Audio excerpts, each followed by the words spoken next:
Hey everyone, today I've got your Suburbicon movie review. Some people do some very bad things in a supposedly peaceful town, but what does it all mean? So as far as the story goes, based on true events, George Clooney directs this film, which starts out with a family having men break into their home and hold them hostage, and bad things are sure to happen as a result of that. With the expansion of a suburban town in the late 1950s, there's an issue that some of the neighbors have with this one African-American family that arrives to their so-called perfect town, and they are met with unrelenting treatment, which escalates into something that is bound to get out of hand.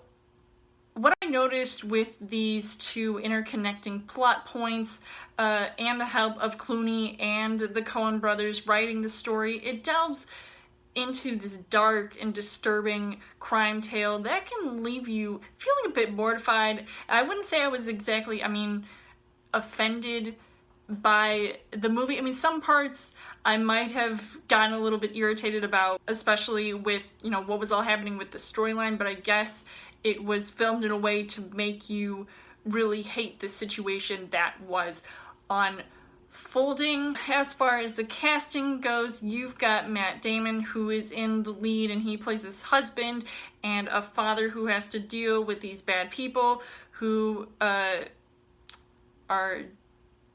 basically hurting his family and trying to make things go right again with his family after what happens to his wife. Now you've got Julianne Moore, who plays not one but two roles in this movie. One as his wife and the other as the sister-in-law, and she comes off as this typical 50s housewife, so it could come off annoying at times, and her performance was at least interesting because it really fit her character. Watching that, I felt like she pulled it off, well for the most part. You've also got Oscar Isaac, who I guess plays some kind of investigator, and he's funny at times, and then he's serious the next, and it's all wrapped up in one Oscar Isaac package, and I absolutely loved his performance in this movie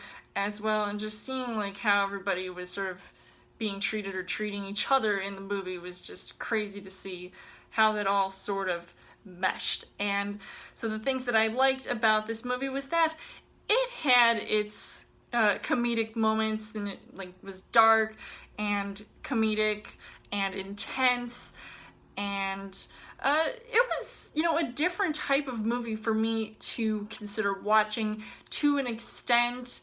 I felt like there was something with this film that just really stood out to me, and compared to all the other stuff that's been coming out lately, like remakes and reboots, this is based off of real events.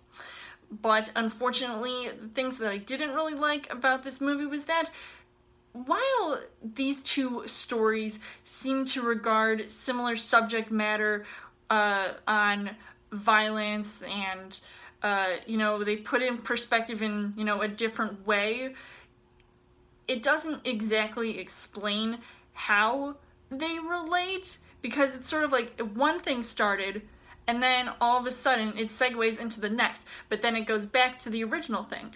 And then I'm thinking, well, why does this all matter?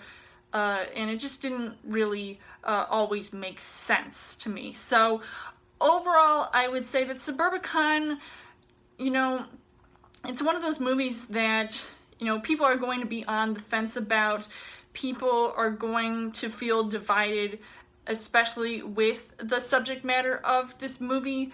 So even if it's trying to send a message, you might not exactly interpret it the same way. It just, doesn't always feel like a cohesive film. So I would still recommend it, even though there are things that I didn't really understand about it.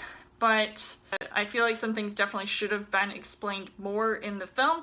So I would give this 4 hearts on the heart rate scale. So let me know in the comments what you guys thought of Suburbicon. And as always, you can subscribe to my channel. I've got more movie reviews, movie updates, come back every week for a Chill Thursday video.